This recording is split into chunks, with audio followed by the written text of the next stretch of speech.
Hello বন্ধুরা, সবাইকে জানাই শুভ সকাল।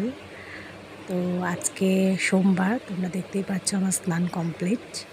আমি চলে এসেছি সকাল সকাল পুজো দিতে। এই যে আমার ছোট্ট ঠাকুর ঘর, আর এই যে আমার বাবা ভোলানাথ। রোজ সকালটা বাবা ভোলানাথকে পুজো দিয়েই আমার শুরু হয়। আজকের দিনটা একটু স্পেশাল, যেহেতু আজকে সোমবার, আজকে বাবার বার। তো দেখতেই পাচ্ছ আমার এখানে ঠাকুর ঘরে সব কিছু গোছানো কমপ্লিট। এখানে চন্দন বেটেছি। তো আমি বাবা ভোলানাথকে এই পাত্রটার মধ্যে বসাই। তো আমি এইভাবেই করি, প্রথমে চন্দন দিয়ে ওং লিখে নিই, পাত্রটার মধ্যে ওং লিখে নিই। তারপরে বেলপাতায় চন্দন দিয়ে একটা বেলপাতা বসিয়ে তার উপর আমি বাবাকে বসাই। তো তোমরা কে কে এইভাবে পুজো করো আমি জানি না, আমাকে কমেন্টসে অবশ্যই জানিও। তো আমাকে বলেছে, তারপরে আমি বাবার মাথায় একটু চন্দন দিয়ে দিই। তারপরে বাবার এইভাবেই আমি করি পুজো। আমি এইভাবেই দেখেছি একজনকে পুজো করতে, যে বাবা ভোলানাথকে এইভাবেই পুজো করতে হয়। তারপরে তিলক কেটে দিই বাবার মাথায়। তারপরে নন্দী মহারাজকেও একটু চন্দনের টিপ পরিয়ে দিই।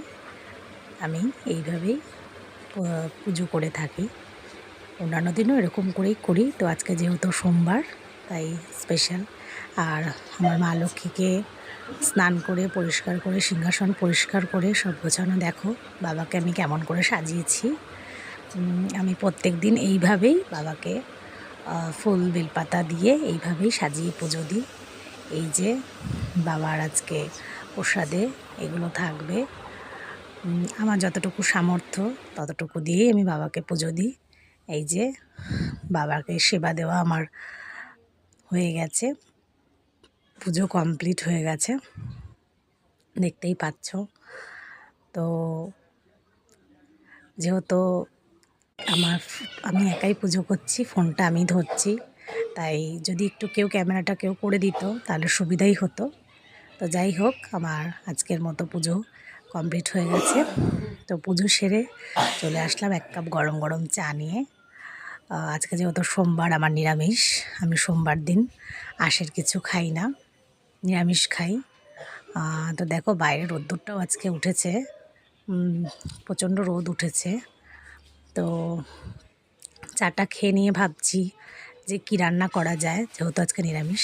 তো আমার এই ভিডিওটা তোমাদের কেমন লাগলো অবশ্যই কমেন্টস করে জানিও।